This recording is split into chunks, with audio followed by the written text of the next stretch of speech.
Assalamu alaikum. Suleiman Raheem here. Welcome. Let's slay some demons. Sisters and brothers, I want to talk a little bit about Daniel today. As a book I'm reluctant to get into, but on thinking, considering it, we all have different personalities and we also have different ways of thinking based on our personalities. We all naturally think mathematical. There's all kinds of ways to, all kinds of mathematical constructs, algebra, calculus, addition, subtraction, vectors, tensors, trigonometry. And in thinking about it, even though from my point of view, Daniel is very, very subtle. And in some ways it's much easier to understand than the Injil, but in other ways it's very, very complicated, very subtle. But then because it seems, in other words, because I have that reaction to it, that doesn't mean you might have that same reaction. In other words, what I think might be a little more complex, that might fit right at home with you. And so that's a temptation we all have. We tend to think things from our perspective and think other people look things from the same perspective that we look at things. That's not true. That's one of the reasons Elijah Muhammad said we got into trouble with the devils. And one of the reasons why we had to go through this process, because we are righteous people by nature, and we could not have conceived that anyone would have done the things that they would have done. So we was easy to be tricked. See, we wasn't used to liars and thieves and robbers. That was foreign to us. I mean, that idea never occurred to us, at least not to the extent. I mean, we got a little bit of from Dr. Buddha, but not to the extent that we're experiencing now. So it was a total shock to us when we found ourselves in the lion's den. So we need to have that experience if we intend to be rulers.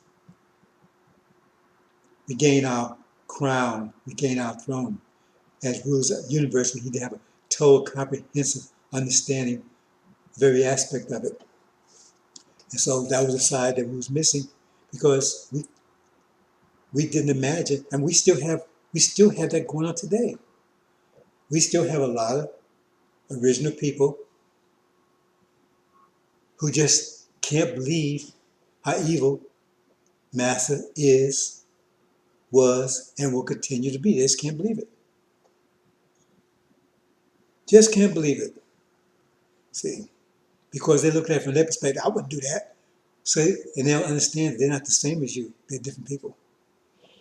Okay, so that being said, I'm going to go into Daniel, because maybe some of you might relate to Daniel much better than you did relate to Angel. So I'm put it out there. I'm going to go into some things and explain a few things. And as with Angel, any question you have, I'll follow. I'm not going to go in and break the whole book down. I have presentations on Daniel. I'm going to go into another area here, because I want to go into not just the book of Daniel, but Daniel himself. Who is Daniel? So we're going to get into that. Now, as far as current events, things are moving along exactly as the scriptures say. And that is not to say that the scriptures are dictating what's going on, no. See, in other words, that just proves our scientists, the whatever mechanism they applied was exactly correct, that allowed them to see exactly what's going on now and write it down. They didn't say, okay, well, now, the scientists could influence things that's happening now.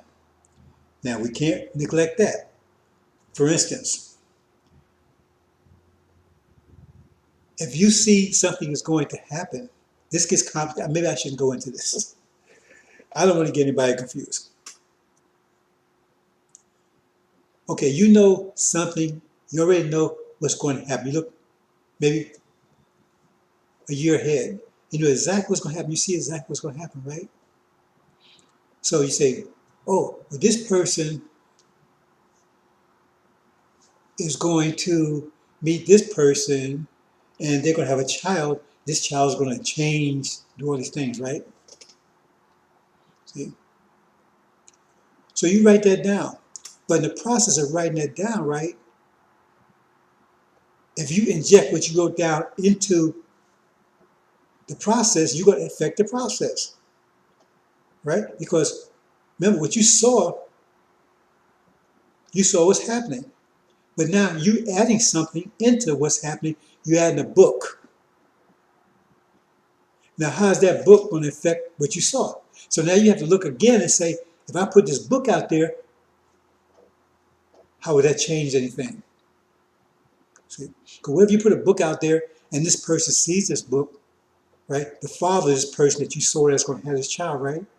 He sees this book and he says, he become some kind of evangelical or something. So he meets someone else. He never meets that person's mother. You understand what I'm saying? So when you put that book in there, you do affect it. Because the angel, they saw what was going to happen during these times, right? But when they looked down, they didn't remember.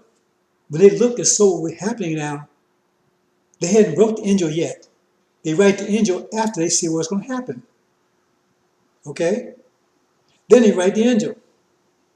And then they put in, but now, which we originally saw, there was no angel in there. So there wouldn't have been someone to break a seal and none of that kind of stuff.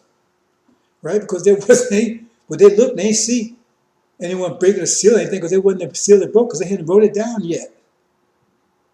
So then they said, okay, this is what's going to happen. Okay, now I'm going to write all this stuff down, right? You're going to see this person. This person's going to be born. He's going to do all these things, right? And so forth, so on, right? Now I'm going to write this stuff down. Now, when I put that in there, right? Remember, this person wasn't breaking any seals because there weren't any seals that broke because the book wasn't written yet. See how powerful this is? So now they have to say, okay, now I'm going to write this book down. I'll put it in there. Now I'm going to look again. See? And see if that book, what impact that book is going to have. And if that impact is going to be the best impact that going to create, help the situation, then we'll leave the book alone. Otherwise, we'll modify it until we see that it's going to change. See, it's not going to, in other words, it's not going to, it's a situation where you say 5 plus 5 is 10, or 8 plus 2 is 10. It's going to be like that. It's still going to be 10. It's just, what's the best combination that's best for us? See? What can we put in the book that's going to make it the best for us? It's still going to be a storm, but how can we put information so you can prepare for the storm? That's how powerful this book. I mean, we could spend days talking about prophecy, how this works. So they affected it, but they didn't determine it. Because remember, they didn't say, okay, let's make this happen. We're going to write a book to make this happen. No. They said, let's see what's going to happen. Now, how can we affect what's going to happen to make it best for our side, for the people we want to help, for our seed. Hope you understand. I'm going to leave it there, brothers and sisters. It's much we're going to talk about as we move on. Not today. But there's so much, brothers and sisters. We're the gods. We're the gods. I'm just trying to give you a taste. So those of you that have a difficulty studying, don't be upset by that.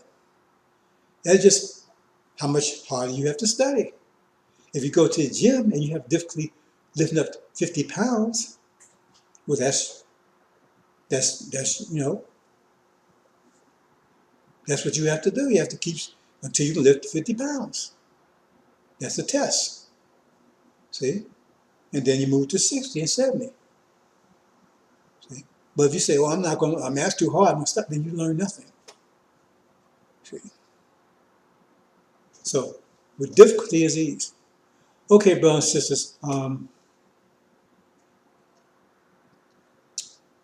I think that's it. We're going to get into the presentation. Right? There's so much going on.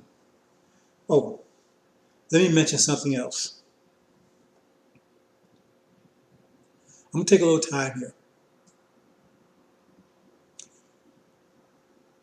I mentioned this thing about immortality. Now, I talked about that a while back. I did make a presentation based on the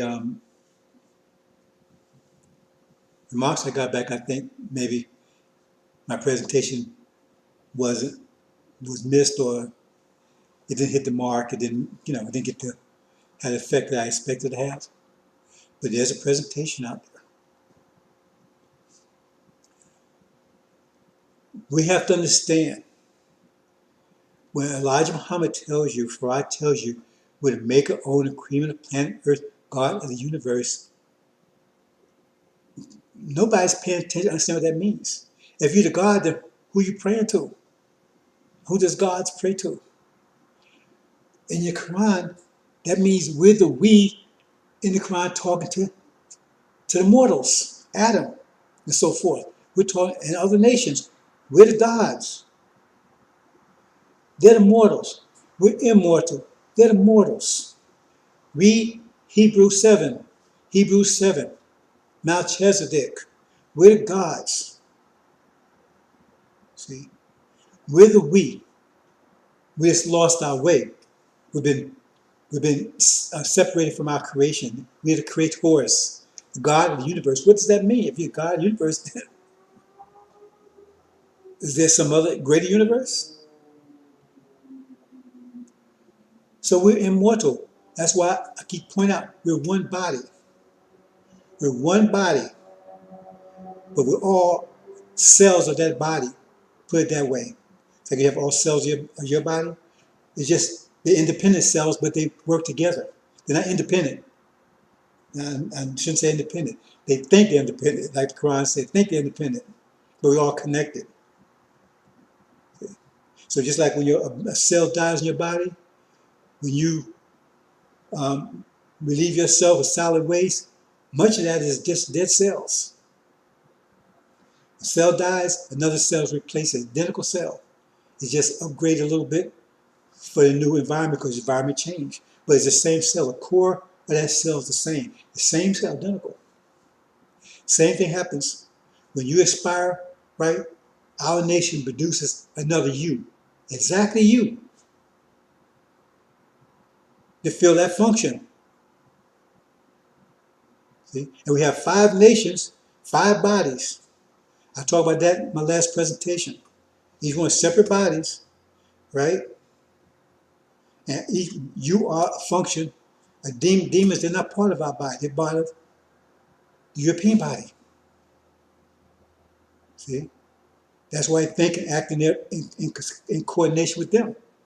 And you're going to find out in the message. Everybody who runs their own nation, their own land, their own people. So what happens is that right now the connection has seemingly been broken because we don't have the power the mental power to connect with each other anymore, called tuning in. We don't have it at a conscious level. We do have it as a subconscious level. We do have it at a subconscious level. Farah has it at a conscious level. He's able to, we don't have the energy. It's like if you're really weak, if you've been starving, right, you haven't eaten for weeks, you're so weak, you might not be able to open your eyes. You may be so weak, you may not be able, you can see, but you can't open your eyes to see. Because you don't have the energy to do it. You're so weak. Same thing. We just don't have the energy, right, to bring our telepathy, if you want to call it, to a conscious level. We will in a minute. We will in a minute. And it's going to shock a lot of you. Because all of a sudden, you connected and everybody knows what you think and you know everyone else is thinking. See? And then that thing you call privacy just went out the window. Oh, our lower functions still will be private. Nobody's been looking into that. That will still be on a subconscious level. But your higher functions, there's no real secret. We all be connected. It'd be like one giant brain, all connected. See? And then the demons amongst us, they won't be connected to us because they're going to be connected to their people. They got to sort them because we're connected and then they're walking around like they're blind. We send signals to each other and they're not picking it up. See, it's going to be easy to separate them out. It's so much to talk to you about, brothers and sisters. But the bottom line is, and we're going to talk about a little more when we get into Ancient of Days. Each of us have a mathematical name called DNA. Each one of us has unique DNA. The core, right? The core of it is unique. You have some frazzle dazzle on the outside, that changes as time goes on. Because as time moves on, we do change. Because the circumstances change. But the core doesn't. That core is you. See? Because you could be born this time, and then 1,000 years later, born, and you be 10 feet tall. But it's still be you.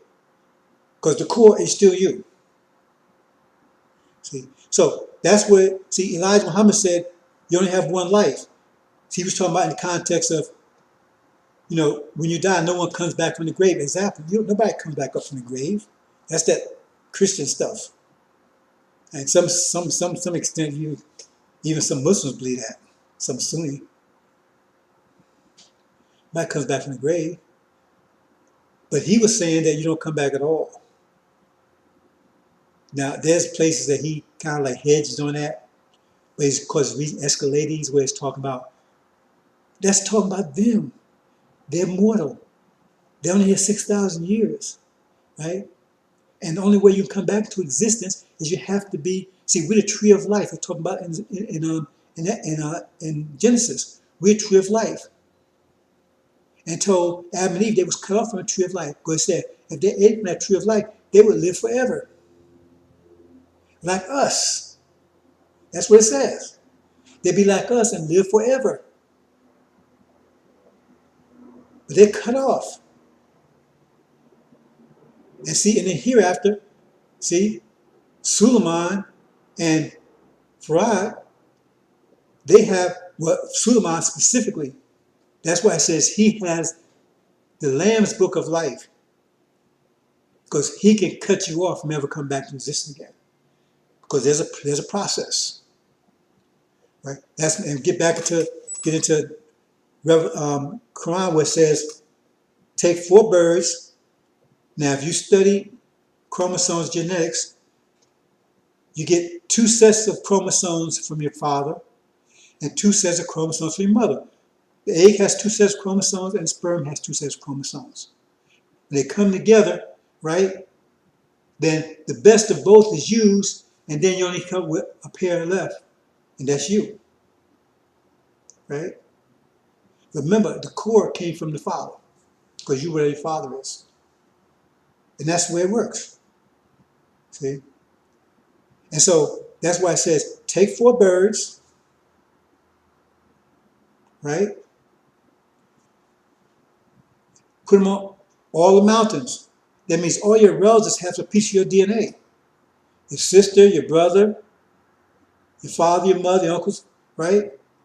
And then when they marry, it's spread all over the place. So a piece of your DNA is spread all over the place. But see, it says teach them to climb you means study it, learn how to connect it back up, how DNA works, the patterns and everything. Then once you do that, then you say call them, they come you fly, come back together. So that's why you have, I mentioned many times, I said like, you see a lot of these things out there, like astrology and a lot of stuff you see out there is echoes of our wisdom before Dr. Buddha came along 50,000 years ago. It's like prayer and things like that. Those echoes of our wisdom. So it's echoes, And so this knowledge is out there, like it says echoes of it. So the thing is that when you take and you say arranged marriages, those type of things, right? That was the process on once you understand the DNA, who has DNA, what DNA, you say, okay, then you go to a person, look, your daughter or your son, right, has the correct pattern, right, that if I put that with my sort of daughter or son, right, that will produce this particular pattern, and that put another, and therefore I'll end up coming with that combination again. See? And so you work it out. Everybody agrees, including the sons and daughters. They agree, and then there you go. You bring, that's what it means. There you are again. That's why when they tell you no fornication or adultery, that kind of stuff, because that messes up the process. See, those laws are not there just, well, God said, I don't think you should be doing fornication. I don't think you're doing, no, because those laws are signs. Those laws are, like I said, the shells of our previous wisdom. Because when you let those, that means you throw the whole process off. That's why the devils, they close the door themselves. Because they're doing that stuff, they know they're destroying themselves. Because anything comes up. But it doesn't matter because they only have 6,000 years anyway. So that's those laws are there for a reason. That says shadows of our previous wisdom that we're starting to get, re-familiar with. That's the way it works. So you've been here forever, you will be here forever. And the thing is that, and you say your consciousness, remember, we're all tuning in now. We're all connected, right? That means, okay, for instance, you live in a neighborhood, right? And you deal with people, right? Now you live your life and then you die, right? But all the neighbors, oh man, I remember Jim. I remember Ahmed. Yeah, man, I remember he did this, right? And we did this, and other person, yeah, I remember he did that, man. I remember, we were this together, and oh man, oh yeah, we was married, and he was this type of person. See, all this memories spread all over your whole neighborhood. Everybody got pieces of your memory. So we're all connected, right? That means your memory is, everybody has a piece of your memory, and you have a piece of everybody else's memory. So it's there. It's like what they call it now. Remember I said we deal things biologically, they do it mechanically. They do the same thing. It's called cloud. They put everything in this cloud. So now you can pull everything out of the cloud. They doing it from mechanical. That's their way. The analytical mind does things in a mechanical way. So they come with these computers and stuff. And I say going to computer, they're doing the same thing, but they're doing it from a mechanical way. Come this cloud. So it means all the knowledge and everything is right in that cloud. All you have to do is access it. It's not lost. And that's what we have a cloud because all is connected. So all the memories in all of our minds. It's all connected. We're like one gigantic mind. And so we come back in again, right? We know this particular sequence, then we know everything that we know connect to that sequence, so now our memories are restored, and now we know who we are. I'm going to leave it there, brothers and sisters. Okay. We'll move on. We'll talk about that more in detail another time. Okay, let's move on, brothers and sisters.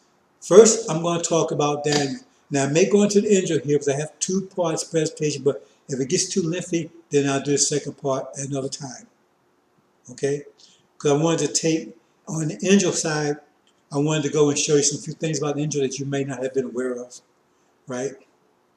And so, but first we're going to talk about Daniel, who Daniel is, right? Okay, so let's go, brothers and sisters.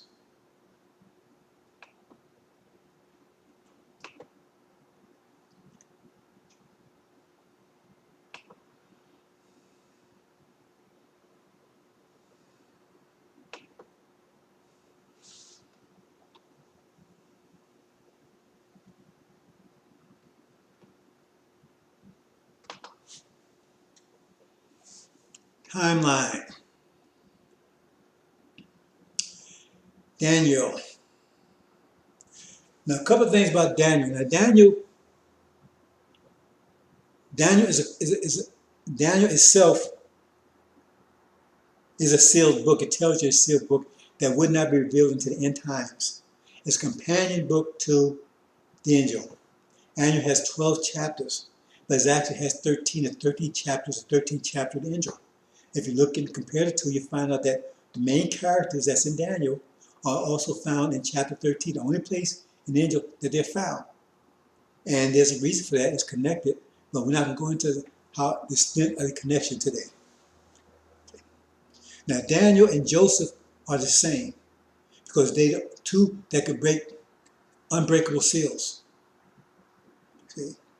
And if you read carefully, and when Daniel was able to decode, that dream, right, that Pharaoh had, he was given a golden necklace. Same thing with Daniel.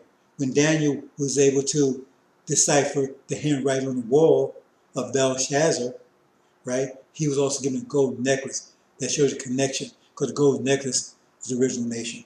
Okay, gold is the original nation in the angel. It also represents Islam. Ancient of Days. We'll talk about Ancient of Days first. Who is the Ancient of Days? Why is he called the Ancient of Days? See. Now, okay, let's move into it. Now it says, I beheld 2 thrones were cast down, and Ancient of Days did sit, whose garment was white as snow, and his hair was like pure wool, and his throne was like the fiery flame, and his wheels as burning fire. Okay, now just unpack this. First of all, he's gray-headed, white as snow. He's an elderly person. Okay? But he has hair like lamb's wool, or like pure wool. Well, that shows that he's not Farad. That shows he's definitely not Farrakhan. Okay? But neither one of them have hair like wool. And his throne was like fiery flame. That kind of gets you because, well, that sounds like the wheel. That's not the wheel. We'll show it in a minute. I'll say Daniel is very subtle. And yet you can't just jump around there, you understand, scratching your head, because you might as well be scratching your butt, because you're not going to get anywhere if you do that. Because everything here means something. But it's more subtle in many ways than the angel. That's why I hesitate to get into it. But like I said, maybe the subtleties may seem, what's the word I'm going to use, daunting to me, because someone else's mind, maybe, piece of cake. And thousands times thousands ministered him, and 10,000 times 10,000 stood before him. Judgment was set, and the books were open. So that's the judgment. That's what we're at the point right now. See? I beheld this then, because the voice of great words was the horn spoke. Now, you have to go and read that, because I'm not putting the whole thing here, so because there's more to this, right? So you can go in there, but this horn represents, right, Farrakhan. He's speaking during this time. I beheld even till the beast was slain. What beast? That's America being slain, his body destroyed, and given to the burning flame. As concerning the rest of the beasts, they had their dominion taken away, and their lives were belonged for a season at a time. That's Europeans, right? See, America goes first. They come right behind. I saw in the night vision, behold, one like the Son of Man. I mean, he's not Suleiman. He's like, people, they just jump over like it wasn't even there. He's like the Son of Man. He's not Suleiman. He came in the clouds of heaven, and he came Ancient of Days. He came to the angel. They got two people here, and they brought him near before him, and was given him dominion and glory and kingdom. All the people, nations, languages serve him. His dominion, everlasting dominion, which shall not pass away. His kingdom, which shall not be destroyed. So that must be Farad. He's going to be the God. He's going to have the kingdom. He's going to control it. The kingdom's given to him. So the question is, who is this Ancient of Days giving it to him? Because most of people think, hey, nobody's giving Farad anything. But if that's not Farad, then that means Farad's turning power over to someone else. That's not what the angel says. See? So he said he's coming with the clouds of heaven. Those who study the angel know that means he's coming from the Middle East. This is subtle. Because when you read other places, then you put the pieces together and understand what they're talking about. Right? So that's Farad there. The Ancient of Days is someone else. Okay. Here we go. Let's look at this. Okay. We talked about the spatial mind and the analytical mind. Now I'm going to take a little time with this because it requires some time. As I have been telling you, we have the spatial side of the brain and the analytical side of the brain. The spatial side keeps the analytical under control. See? We had it under control for 76 trillion years. He just began to lose control of it 50,000 years ago. We began to lose control of it because energy deprivation. So now the analytical side began to assert itself. See? So we made preparations for that, and came Dr. Buddha, right? He was the first, analytical thinker, predominantly analytical thinker with his Buddhism. And then came Dr. Yakub, where he isolated that side of the brain altogether. So now we already had Dr. Shabazz. He already started the process 50,000 years ago. So he started the process of isolating the spatial side. And Dr. Yakub completed the process by isolating the analytical side. So now where you had one being that was ambidextrous, so to speak, right hand, left hand, you use both hands equally. Now you got two beings. One is left-handed and one is right-handed. You see? But the left-handed one, he's rebellious. See? Because he's rebellious by nature. Because our whole creation is spatial, but he's analytical, so he's in conflict with creation. Now we need to understand this. Let me talk about something else here. As the Quran teaches you, if you understand anything, in the beginning there was only the Creator. There was one being, Creator. From the Creator came the male and the female. They came together. The Creator was not male. It was not female. See, we got to get that kind of teaching is what's messing up, and that's what kind of teaching is what's causing a lot of the oppression of our women. The original being could not have been either. He was both. That's why you see males have breasts. So why do we have breasts? We have breasts in the beginning.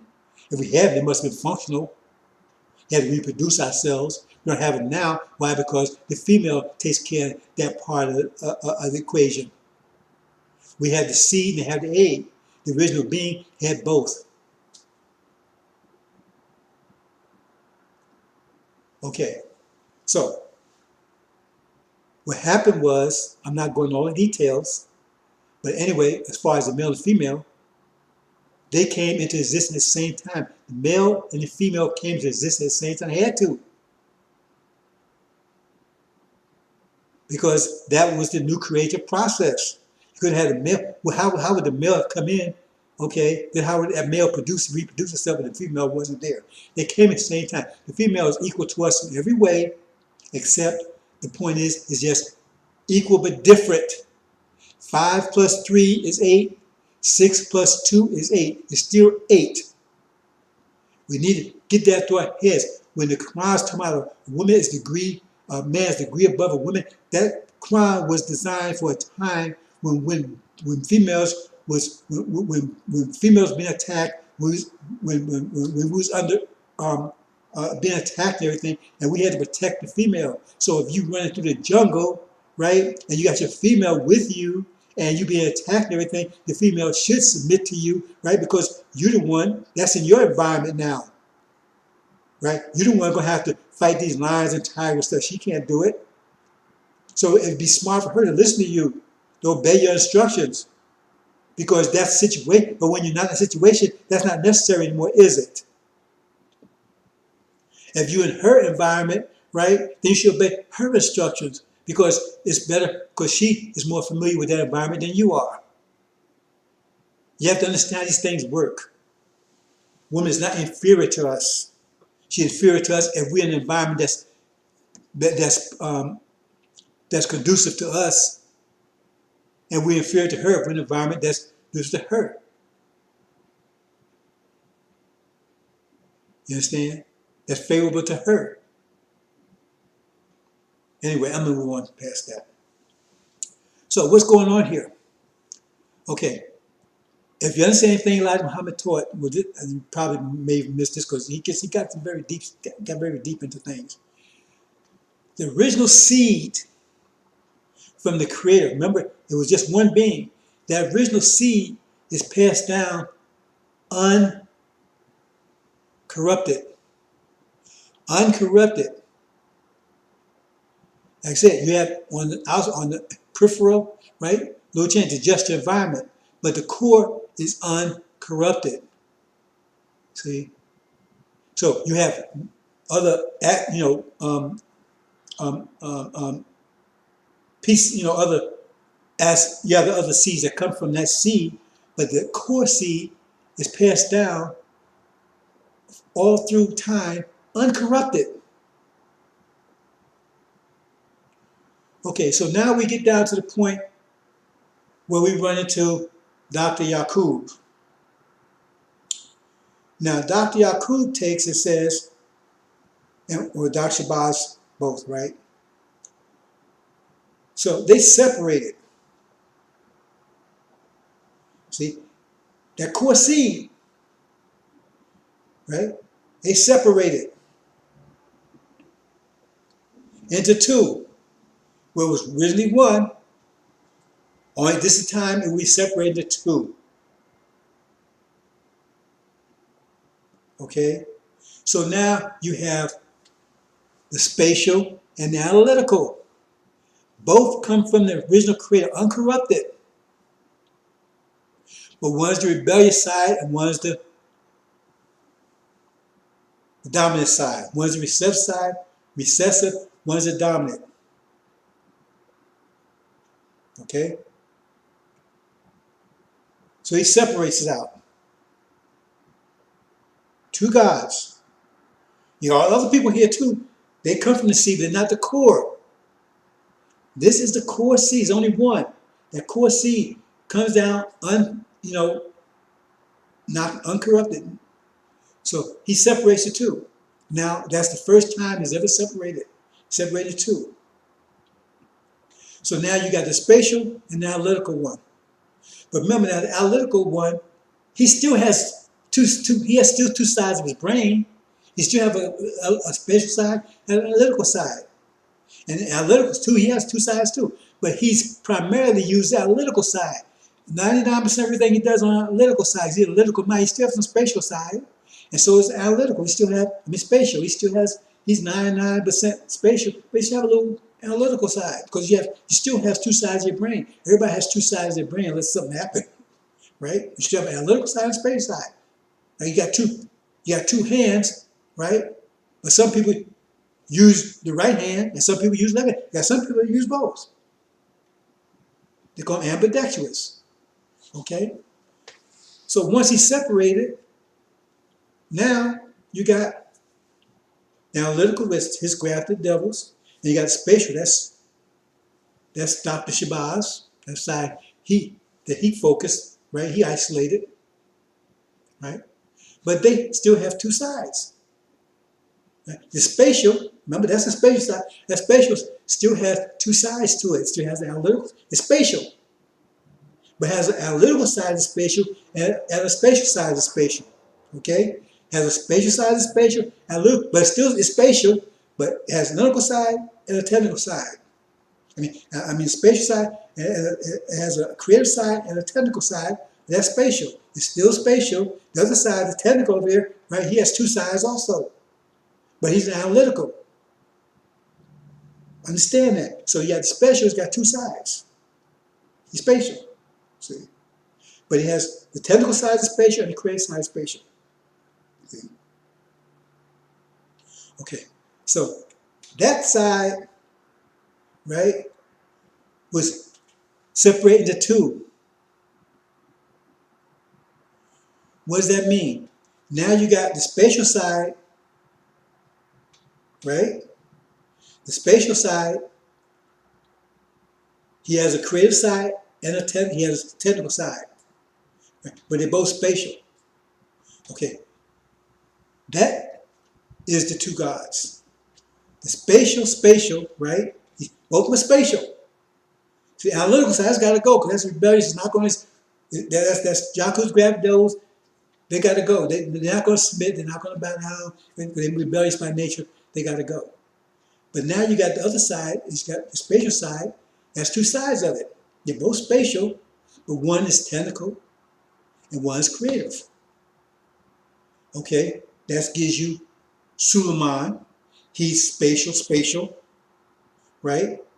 And you got Farad. He's spatial, creative. See, he's very technical, but he got the spatial. But he's spatial.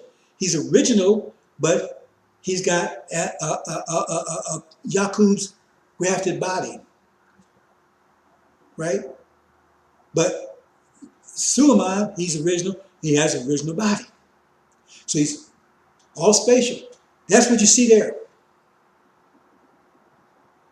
See, so when you see those two together, what you're seeing is the original seed.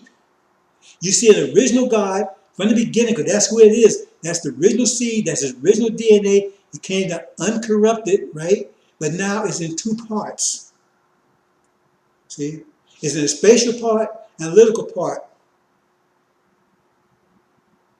And that's what you have there. That's why you see what you see there. See? That's Farad. See? So he has Yakub's grafted. That's his body because he's spatial, but he's got analytical body. Put it that way. Got a grafted body. But Suleiman, he's spatial, but he has original body. So he's creative. See, he's not technical. See, but Farad, he's highly technical. He can build that wheel. No one can. He's a technical marvel. See, no one can. Nobody understand. Nobody can figure out how he did that.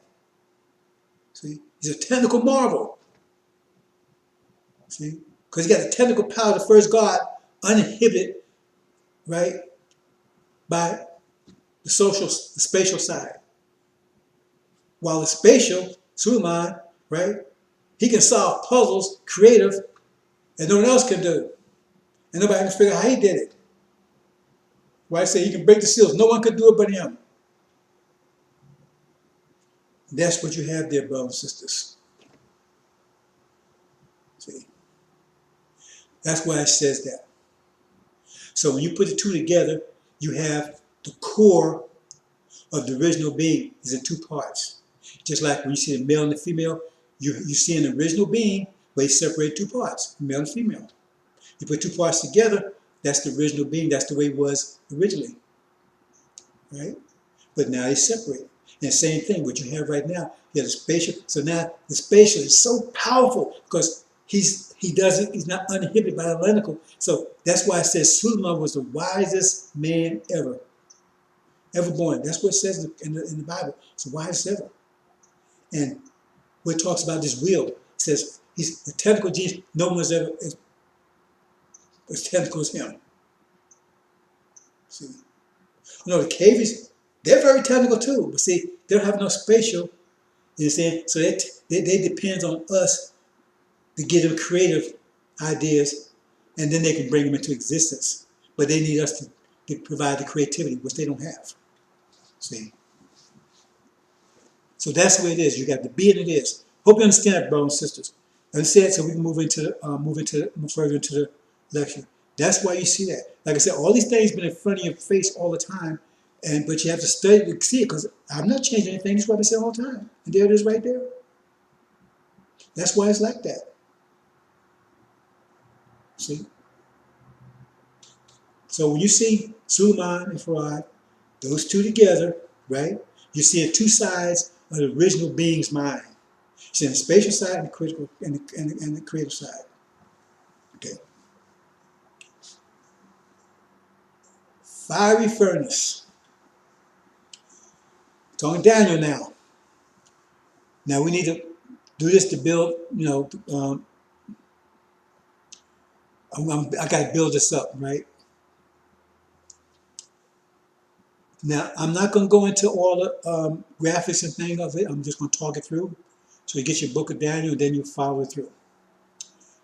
Now, we told that Nebuchadnezzar he had the statue, right? Gold, silver, brass, and then iron.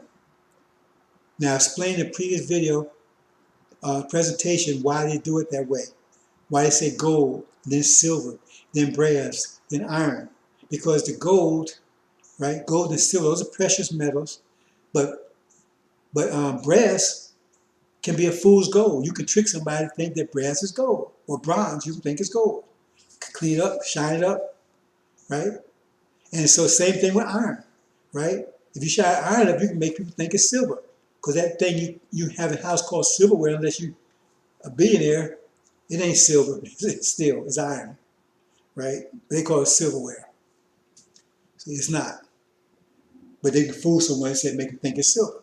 That's why they use that. So what they're telling you is that you got this first nation, the original nation, then you got the African nation, then you got two nations after that pretending they're them. So you got this brass nation that pretending to be the gold nation, right? And you got the silver and the iron nation pretending to be the silver nation.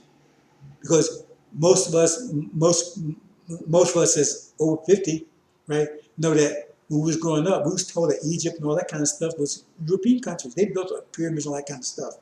And a lot of people still think that as far as Israel is that people in Egypt, all that stuff you see in the Exodus was white people. See? So that's them pretending they're being the silver. That's white people, that's iron pretending to be silver. That's all about. So understand that. Okay.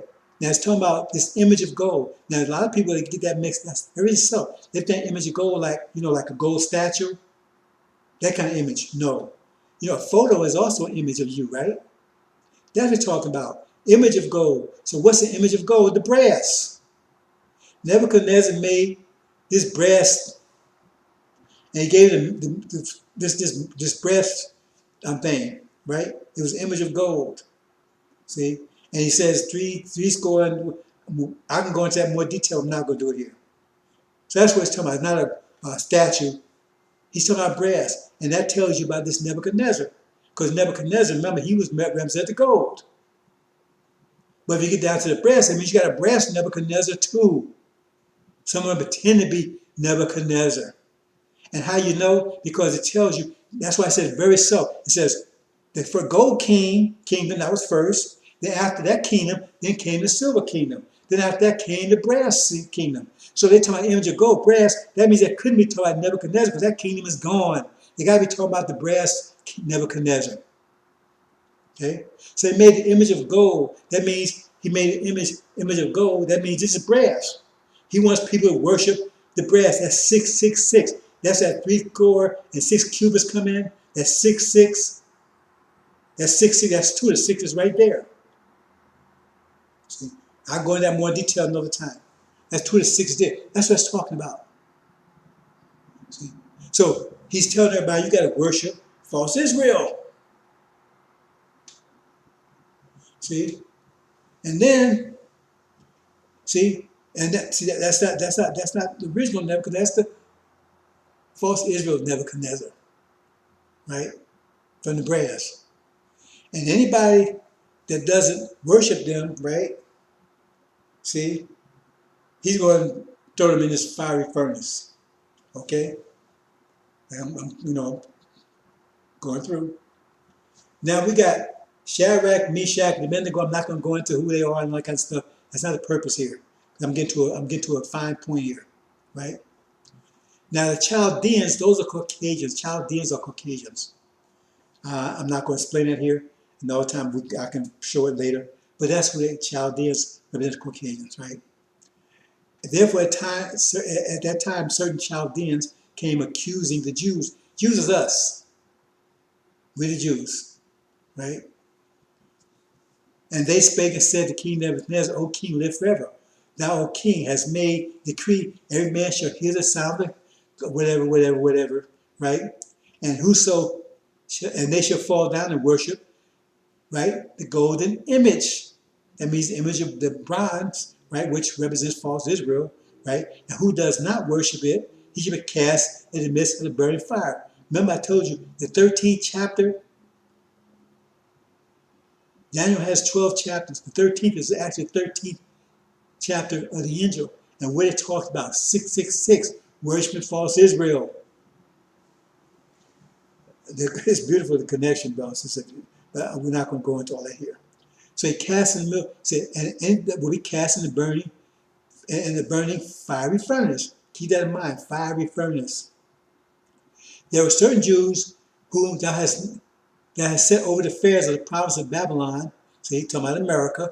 Shadrach, Meshach, and Abednego. These men, O king, have not regarded thee. They serve not thy gods, nor worship the golden image which thou hast set up. Oh, if they ain't born, they ain't going to worship false Israel. See? I'm not sure I gave you identity of who they are in my previous, I'm not going to that right here.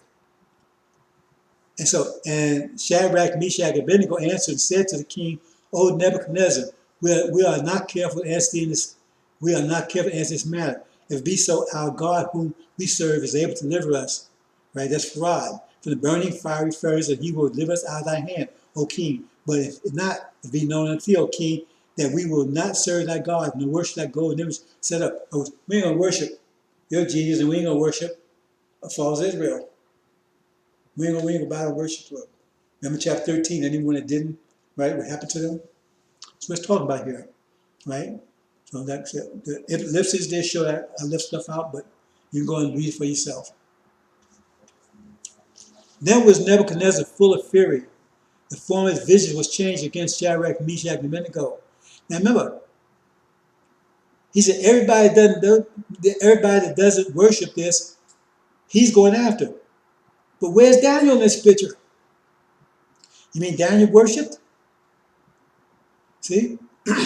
There's these false fake preachers and stuff. Oh boy, we get to you, see, there's make up stuff, boy. Because see, they know they're lying, because if they come to what this thing is actually saying, they would have recognized Elijah Muhammad.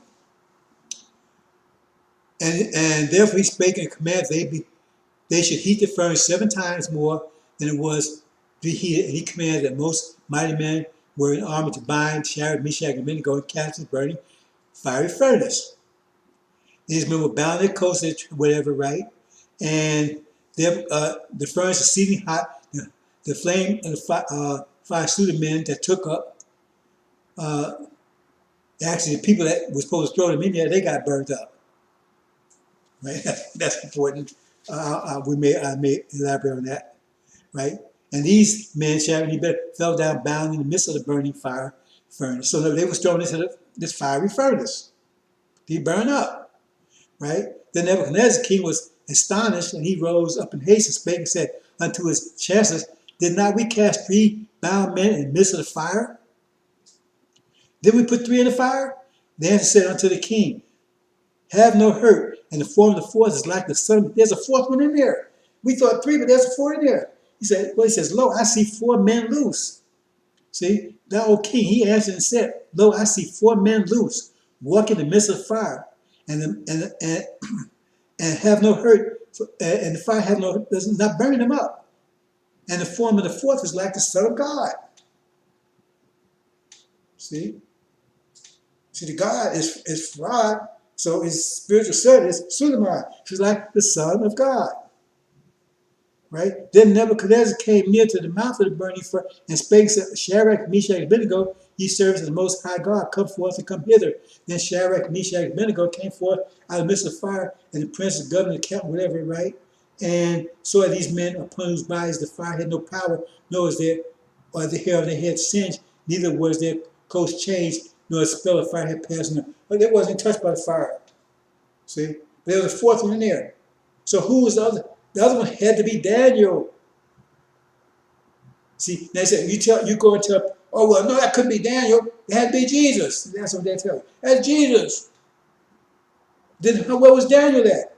Because remember, they said, right, this king, this controlled everything. So they tell you, well, Daniel was out of town. That's what these clowns tell you. Well, Daniel was out of town. No, that's Daniel. He's Suleiman. Like I said, Daniel and Joseph say what they didn't burn to break the seals. That's it, very subtle. That's what I'm trying to tell you. Daniel is the 4th one. See, because obviously he didn't, unless you said he worshipped it. So we know he didn't worship, he's the 4th one. Okay. That's how you find out who Daniel is. Okay. Okay. Oh, no, we're going to get to that in a minute. Now, Lion's Den. I kind of, this is our sequence here, right? But we're going to talk about the Lion's Den here. Now, what's this about this Lion's Den? Now, I didn't mention about fiery furnace. I left things out, but the Chaldeans, right? They ones that ended up getting burned up. They didn't burn them up, but it backfired and burned the Chaldeans. Remember, say the Caucasians are the ones that set this whole trap to begin with. They set the trap, you know. And so you see him again here. And then the commission satraps or whatever, right? King Darius. Now, who is Darius? Now, Darius is Farad. How do we know that? See, Darius is the one that takes down. See, now, Darius is in charge now, right? Darius is the one that takes down Babylon. So is it Farad the one's going to take down Babylon? Now, go and study who Darius is. Darius, you go back, read the book of Esther. Esther was Darius' mother.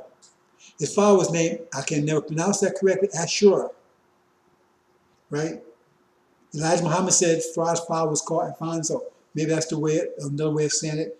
But in there it said Ashura. Now I'm not pronouncing it correctly. Maybe it sounds closer than Alfonso or not. I don't know. Anyway, who is Darius' father? Darius' father was a great king. He controlled all of the promised land. He controlled all of that. He controlled all of North Africa, which is actually Egypt and all those areas, right? Because that really the promised land is North Africa, but based on nowadays geography, right? North Africa, the Middle East is separate, and North Africa is Egypt, all that kind of stuff. But actually, he controlled all the Middle East using today's terminology, geography. He controlled all of North Africa and all of India, all that area, which is considered the promised land. He controlled all of it, right? See? So he was original man. Okay? See? But that's Darius' father. See? We're told, right? He's a great man, very rich, powerful man, because he's the one who had to borrow these books from all of the scientists to teach Farad. But his mother was Jewish, she was white. See, that's Farad. Okay, that's who Darius is, right? So here they're trying to set Daniel up. Suleiman trying to set him up, right? Oh, King live forever, right? And it says, and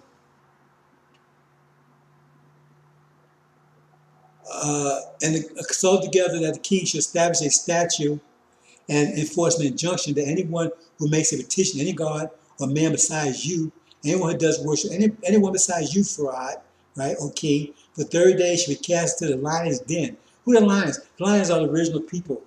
So you see that when you go further into Daniel. The original people, that was, remember, because that would happen to Nebuchadnezzar. The original, the gold one, right? He was made to live live a life of a lion for probably the seven passes, where some people say it's 7,000 years, whatever, right? So that's who, because remember the lion had lost his mind. He had had the eagle wings plucked off. That's American Britain, freed, and then his mind had been restored to him. So that's the original people, right? So they cast the lion's den. So he's saying anybody don't be cast this lion's den. That's important because you see. Let's move on. O king, establish this injunction, sign and document, so it may not change according to the law of the Medes and Persians, which may not be revoked. Therefore, King Darius signed the document that is the injunction. Now, when Daniel knew that the document was signed, he entered his house. Now, in his roof chamber, he had windows open towards Jerusalem. He continued kneeling on his knees 3 times a day, praying, giving thanks for his God, as he had been doing previously. Then these men came by agreement and found Daniel make petitions, supplicating for his God. Then they approached and spoke before the king about the king's injunction. They went and see, because they said, trying to set him up. They say, and I said, did you not sign an injunction that any man who make petition to any god or man besides you, O king, for 30 days is to be cast into the lion's den? The king replied, his statement is true, according to the law of the Medes and Persians, which may not be revoked. You see? And this idea of Medes and Persians, we get to that some other time, but that's important too. Then the answer spoke for the king. Daniel, who is one of the exiles from Judah, pays no attention to you, O king, or to the injunction which you have signed, but keeps making his petition 3 times a day. Then as soon as the king heard his statement, he was deeply distressed. He was distressed about it and set his mind on delivering Daniel. So he didn't want to go after Daniel. He set his mind on delivering Daniel.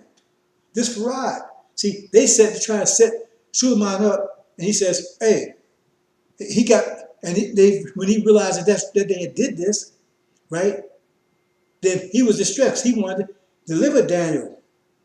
He didn't want to punish Daniel for not worshiping him. Remember, because the whole thing was about you had to worship Farad. And Daniel wasn't worshiping Farad. And Farad didn't get mad.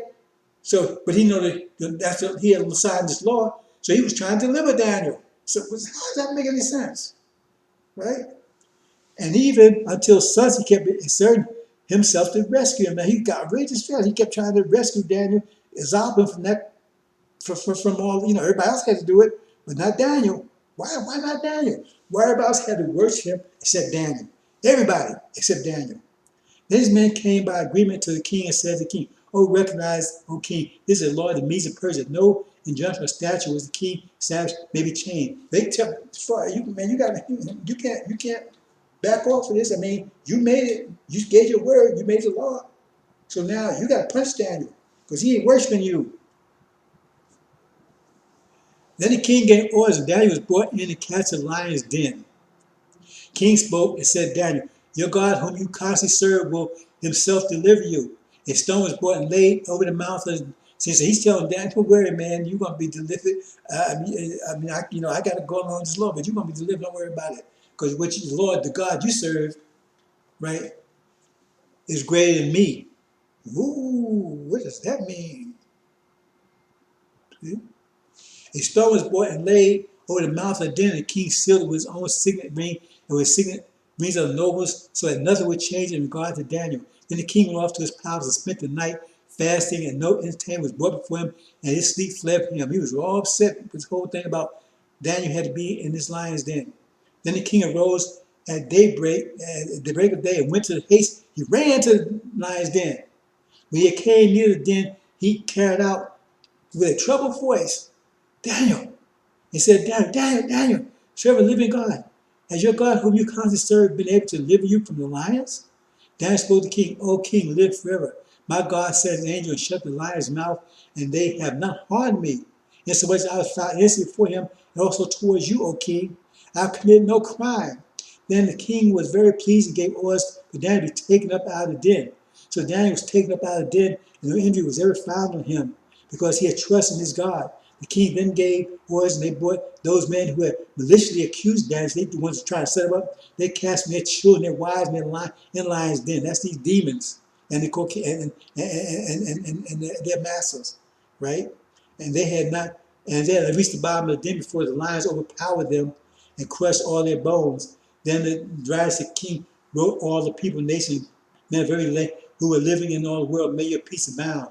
I made a decree that all the dominion of my kingdom, remember his kingdom now, are to fear and tremble before the God of Daniel. For he is a living God, endureth forever. His kingdom is one which shall not be destroyed. His dominion will last forever.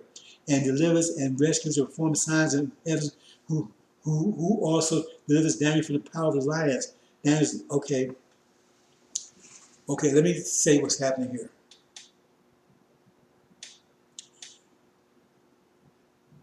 The God that Daniel serves is mathematics. Mathematics, powerful in anything. See, he's not going to worship Farad. See, and Farad doesn't have a problem with that. See, remember I went back here. Let's go back here again. You got to understand this.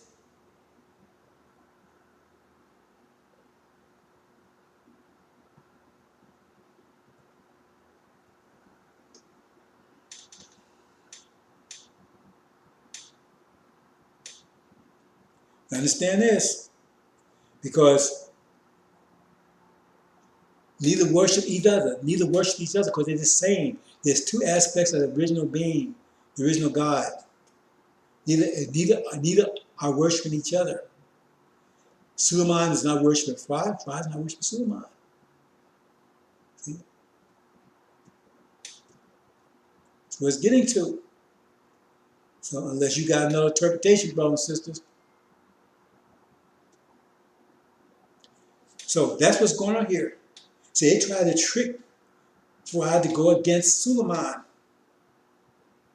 He wasn't going to have it. See? And what happened is that this, what's going on here, is that you see Suleiman, right, saying he's Suleiman, where they think that Farad is Suleiman, and when he's saying that he doesn't pray to anyone, see, they're hoping that these wannabe FOI go come after him. See, that's what happened. So, oh man, they're going to get him now. He talking about, he was with Elijah, but now he worshiping Farad. He's saying Farad is Michael. He's saying Farad is, you understand, and he's Suleiman. He's a high priest, and Farad is a god. Man, they don't get him. See, he's a hypocrite. He ain't works for Farad. You understand now, brothers and sisters, what's going on here? I think I said enough about that. See, so that gets back to that. So we move to the next. No, I missed something, Dan. No, I missed something. I missed something. I missed something. Hope I didn't take it out of here. I missed something.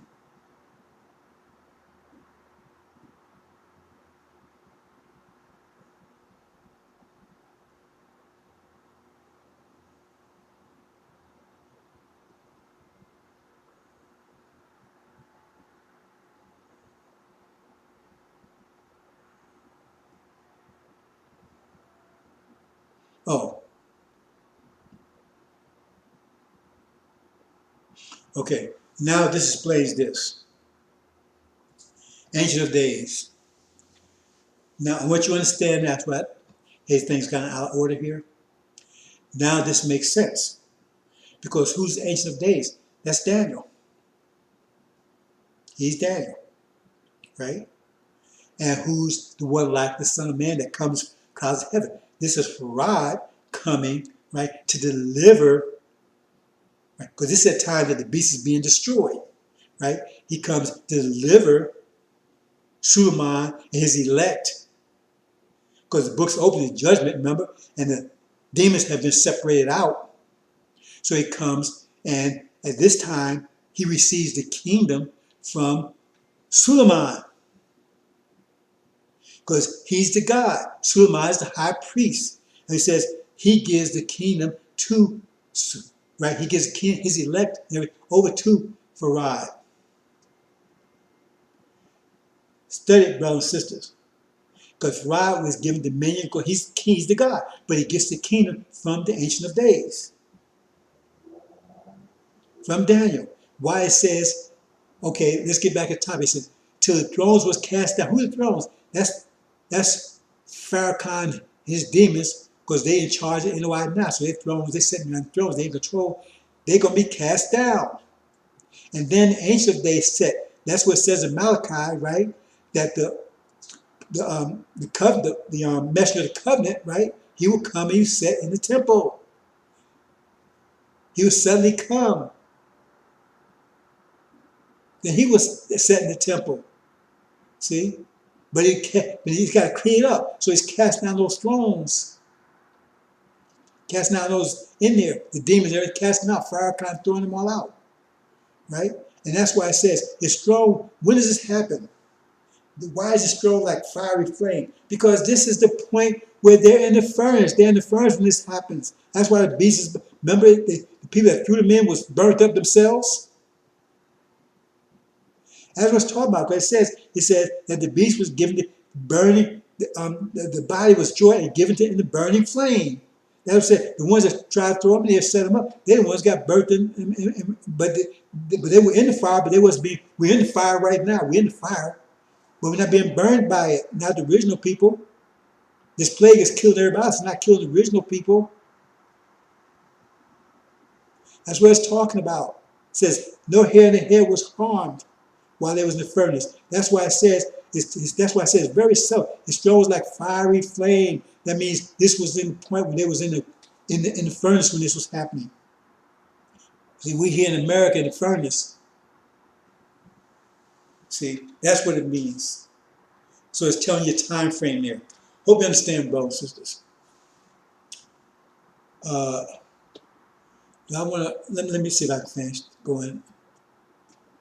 This maybe we can do the other part. It's going to take well again. Oh, okay. I'll go into this more detail another time. But I'm gonna like go through this. We talk about Daniel. Now we talk about the angel.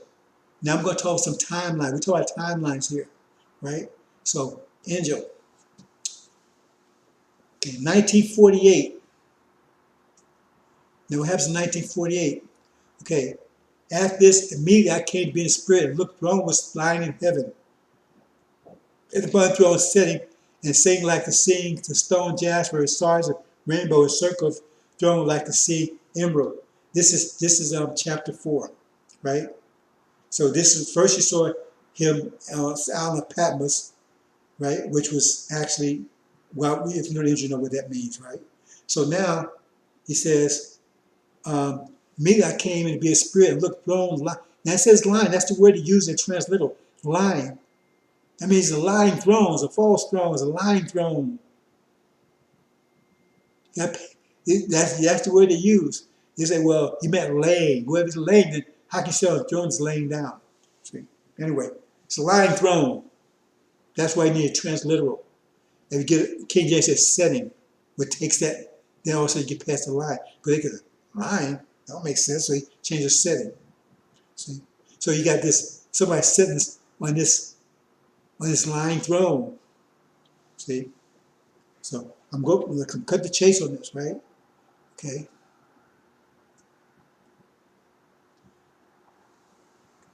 Did you pay attention to that now?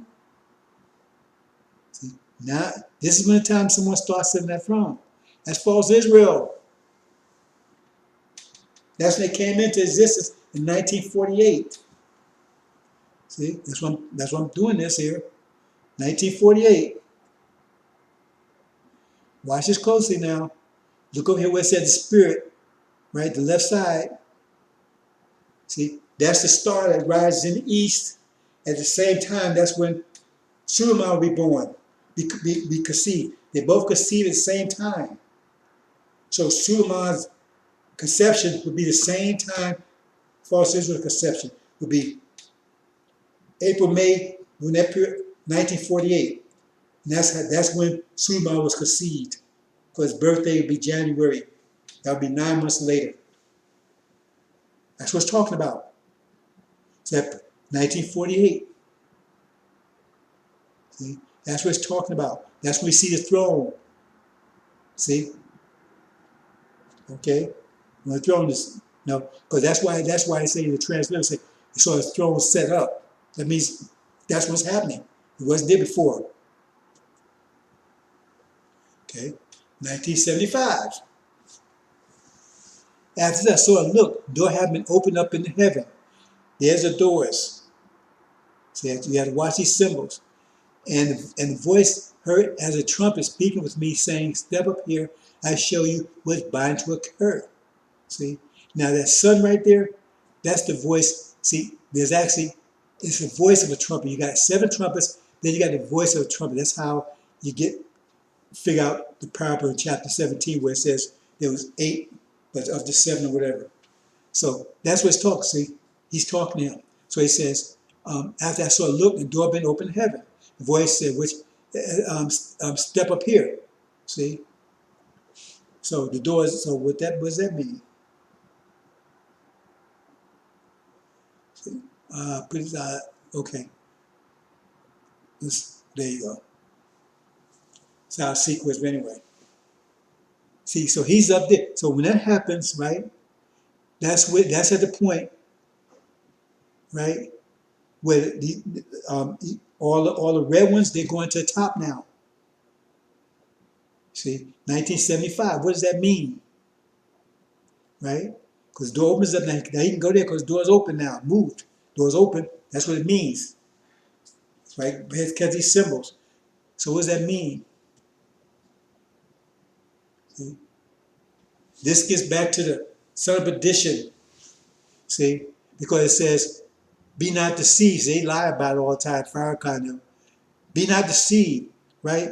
It says, let no man see by any means, for that day shall not come except the great falling away first, then the man of sin is be revealed. Okay, Elijah went up, right? He went up to Farad, right? Now, if you read about Elijah, when Elijah goes up in the book, right? He goes up in the flaming chariot, right? But his minister is called Elias, and Elias is musician. That he had, he's a musician, right? And the Farrakhan, he calls himself a musician, right? Not music, not like a musician, you know, someone who plays an instrument or something. That's who Elias is. Read it. And he tells, now if you go back here, Elijah, okay, let's back up here.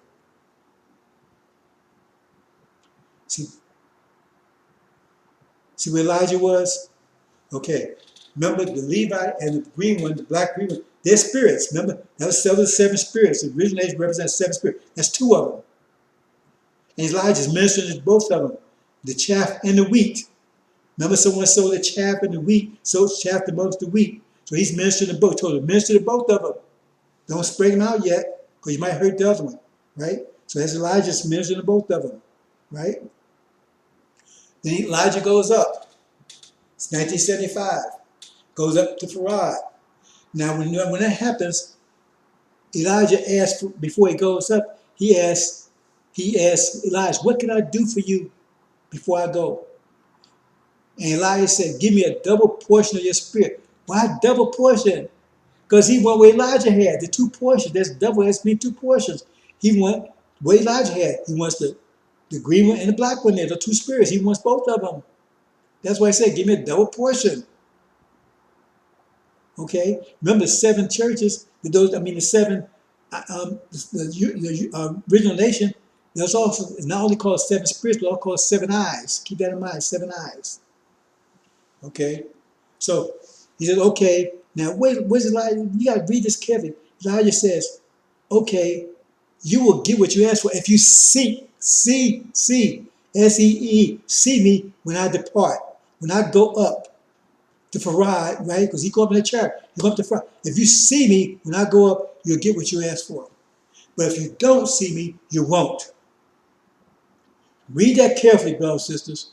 See, because they give you a lot, they pull this crap out of their butt and call it honey. See, we deal with scriptures here. Read it carefully. Because you understand why they're saying things like he's saying. So then Elijah goes up, right? And when he goes up, you see right there how he went up? Let's go back and look at that. Remember, they also seven eyes, right? So Farrakhan, that's the white one there, right? He's not all these eyes, right? So now he can see Farad. He's right next to Farad. He can see Farad. He can see Farad, right?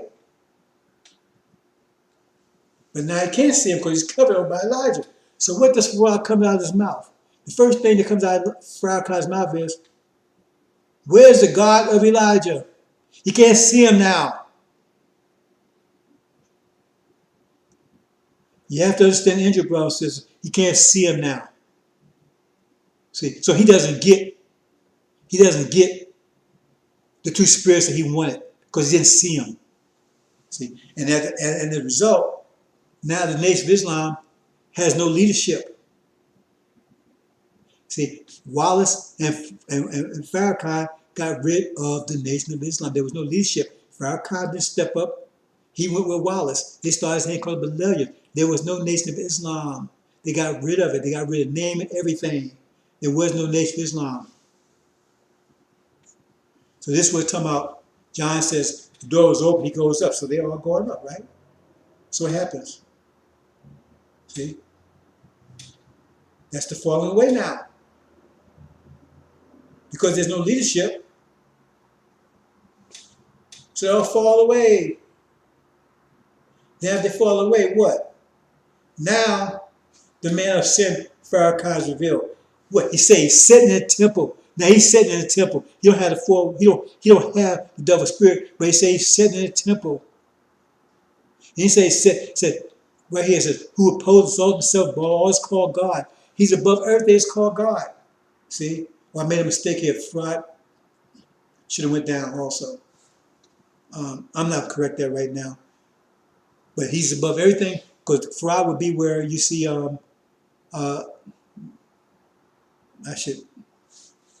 me correct that, brothers and sisters. Let me correct that. Because if I don't correct it, oops. If I don't correct it, then there'll be a problem.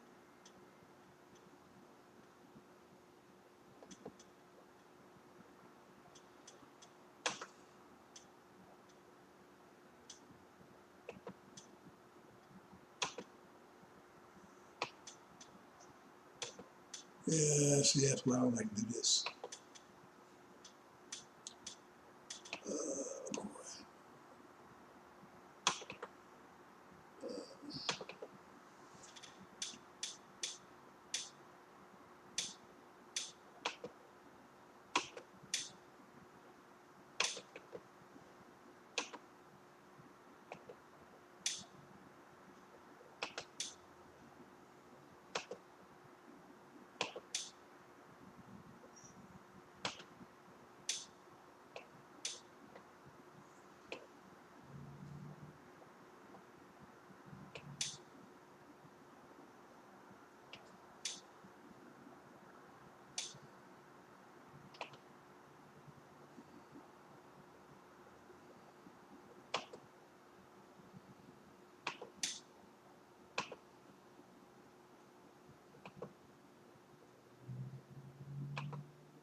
Okay, brothers and sisters, made a correction. So here's the falling away.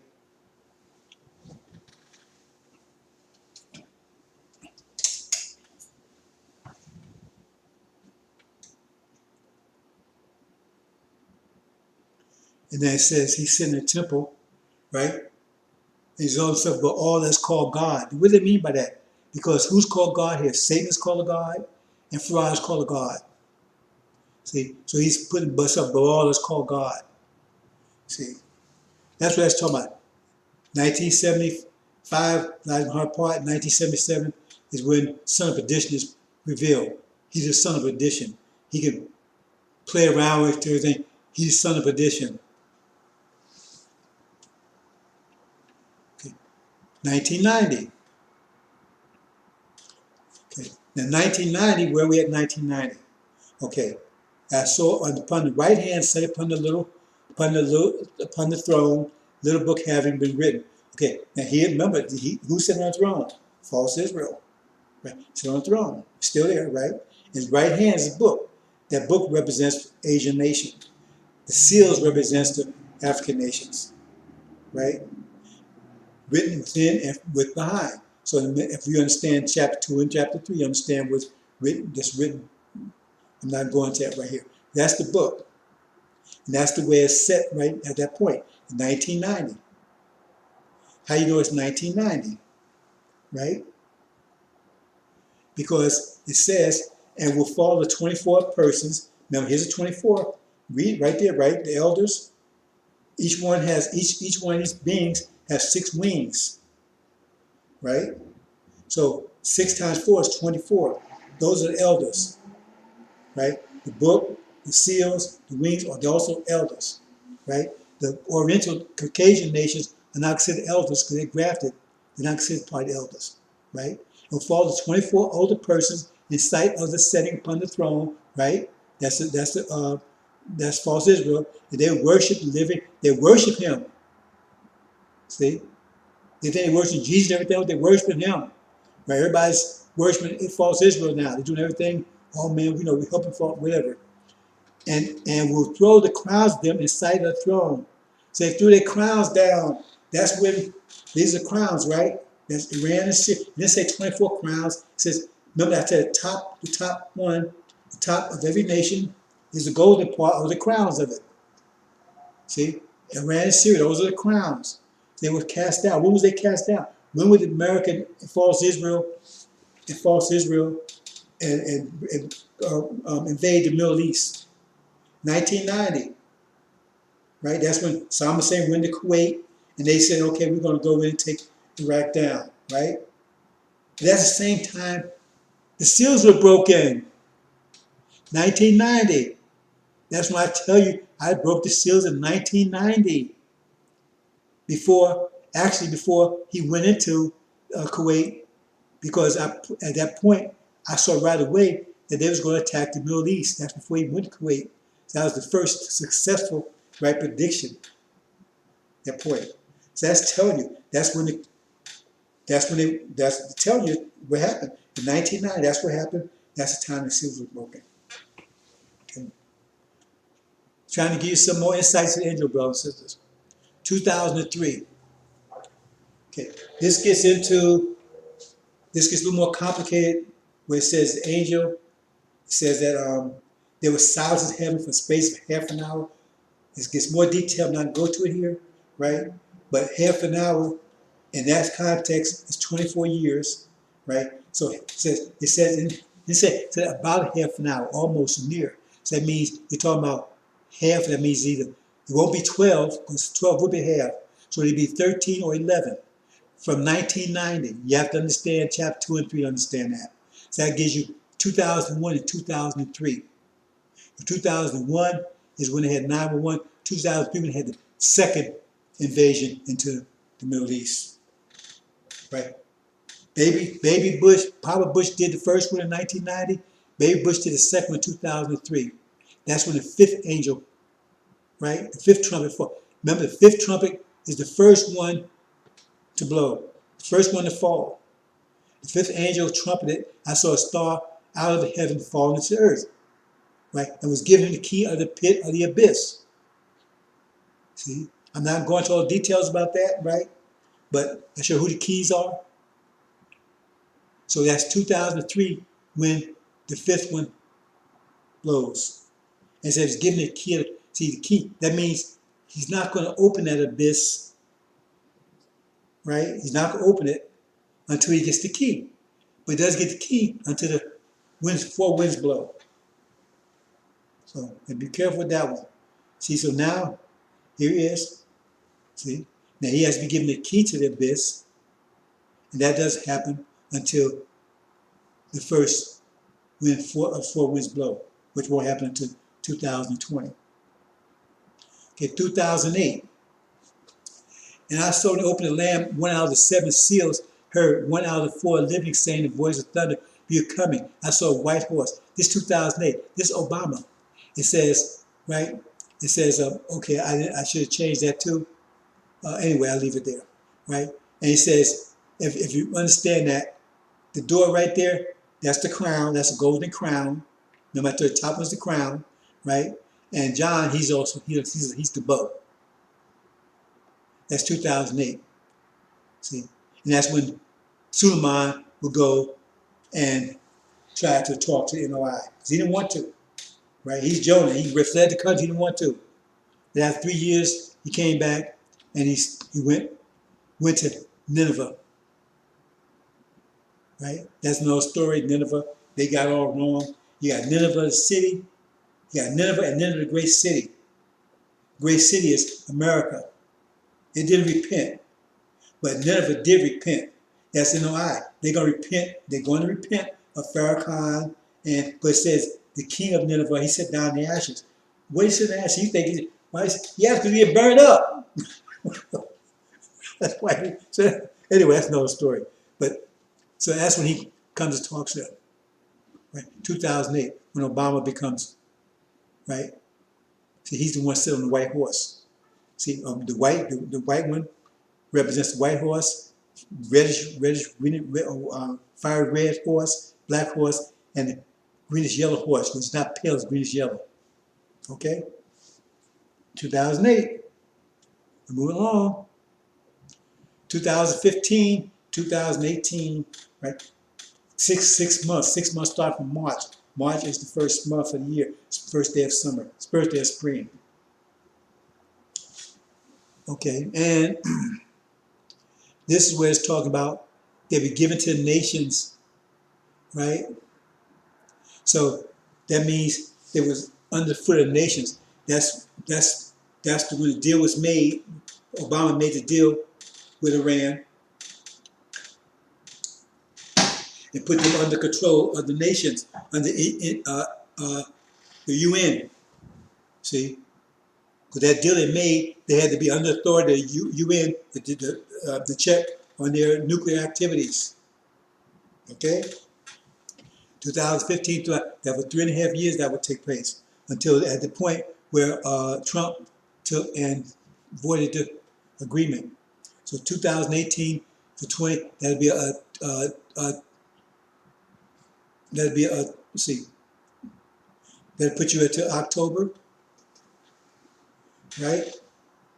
And somebody, the spirit of God came to them. So that this is that right?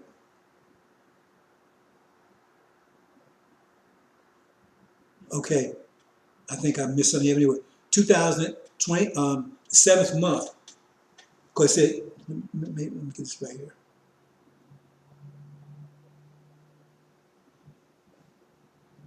Oh, okay, that's right. That's what's wrong.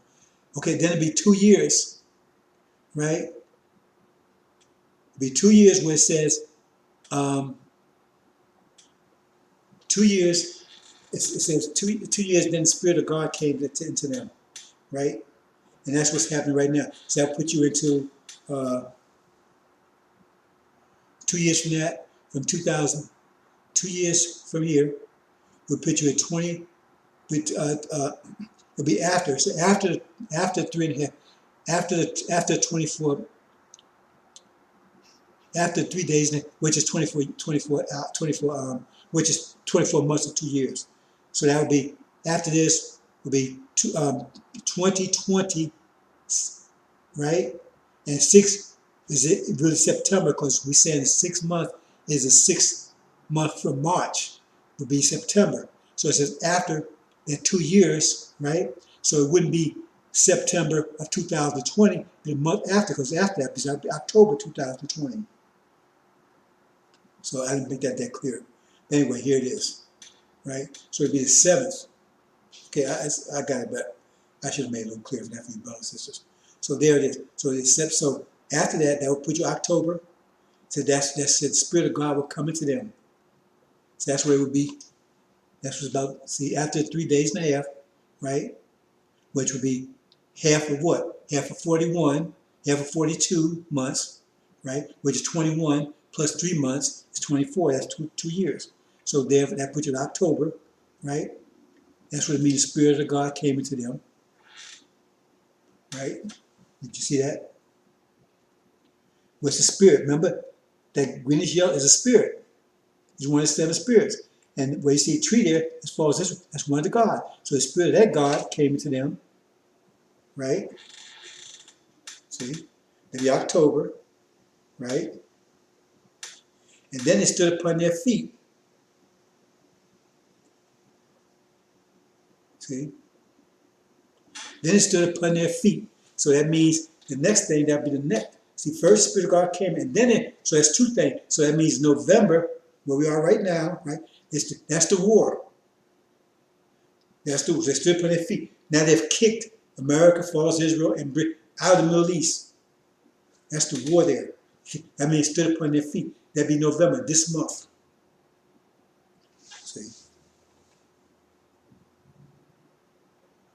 And I'm not going into detail about this, but this is where, right, when they stood upon their feet, they threw them out. Plus, that's when Babylon falls. Britain's thrown to the sea. Falls Israel is gone, right? And Suleiman, that's when he comes, right? He comes to the NOI at that point, because this is the point where, see, okay, let's go back up here. The reason I did like this, because once they're thrown out, that's when they're going to attack us. They attack Nation of Islam and the demons, Christians, to all the blacks. They're going to attack them. That's what it's talking about here. It's talking about Adam and Eve. It's talking about not eating a tree of good, knowledge of evil. They're going to attack. That was their afraid, because they're at war now. See, America's at war now. They just got kicked out of the Middle East. Now they're at war in Europe. See, Russia and EU, they're at war.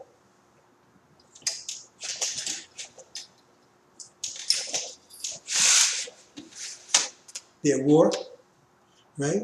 And they're at war in the Orient with China and Korea. And so they going to take us out. That was their fear. And that's when Suleiman has to call for 4 winds. Hit them.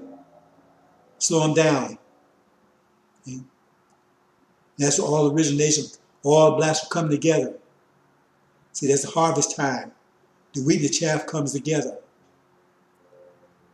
Okay? And then the wheat, the demons are thrown out. See? And left over, who's left over? That represents up top there. That's the new Jerusalem. Right? But the waters, I don't think I show that here. No, I don't. Okay. That's just before the flood. So demons, they're tearing America apart. That's the second demon plague there. See, they're going crazy. America's, everybody's, I told you, said they're going to be all the nations, remember all nations, all people going to run for their own country. There's going to be no loyalty. No one's going to help America. All the people in their military, they got Indians in their military, Chinese military, they're going to flee. There ain't be no loyalty. No one's going to stand by. And it's going to be a total mess for them, right? Now, the rivers from there, That's the flood and everything. But the waters, that's part of the tribulation. That's the tribulation. The water's part of tribulation too. So what does that mean there? Right? See, I didn't separate that here. I have another ones. But from the waters up, right? The waters, the ark, rainbow up, that's the ark. They're floating on the waters. But the Levites, the Islam, they're part of the tribulation because the waters is part of the tribulation because that's what's drowning. They're going to drown what's on the bottom down there. Those who are familiar with Injil know what I'm talking about. But the waters also represents the Sunni. Okay? So that's part of the army that's going to be used. They're going to tribulation. That's part of the army going to be used when Joshua goes and takes down, cleans up the Middle East. Because remember, when Joshua, once we cross over, right? So we crossed over. I showed how what that means. We crossed over. We're over there now, right? Now, Farad has taken out the authorities. He's taken out a House of Assad. He's taken out false Israel, taken out America, but they out. But the people are still there. And so Joshua has to lead an army to clean that up. That's what I say. He has to go to war. And so that's a battle once we get out of here. Okay, brothers and sisters. I think that's quite a bit. So let's leave it there. Let's leave it there.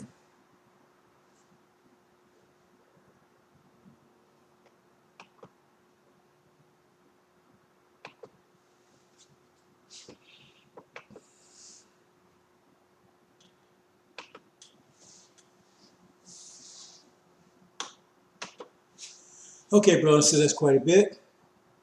Hope you understand. I'm going to leave it there. A lot of information there.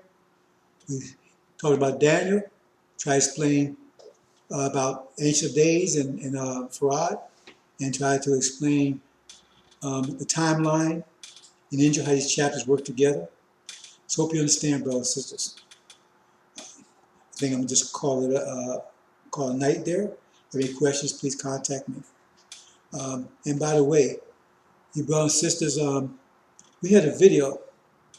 We had a couple of videos. Brother Malik, powerful. Sister Fatima, powerful. That's brothers and sisters waking up. And understand, brothers and sisters, those of you are waking up, when you talk to people about this, you are moving them. Maybe we'll talk about vectors one of these days, give you the mathematics behind it. But you tell them things they hadn't heard before. And whether they accept or reject, it's still going to move them. And eventually, it's going to change them if they're original. If they're demons, they will get away from you, right? If they will try to harm you, because that's what they're trying to do now, because it's hurting them, right? So that's why they want to attack. They can't attack, they run away, because of fire. See, when there's only two things you can do with fire. You either put it out or get away from it. And that's their attitude, but they ain't going to be able to put it out. See? So don't hesitate. Talk to your brothers and sisters. If they don't hear, they're gonna hear it. When these four winds blow, they definitely gonna hear it then. Because when they see these tanks rolling up on them, and these people serious about to wipe them out, see, and then you're gonna see people gonna wake up. Okay, brothers and sisters. Assalamu alaikum.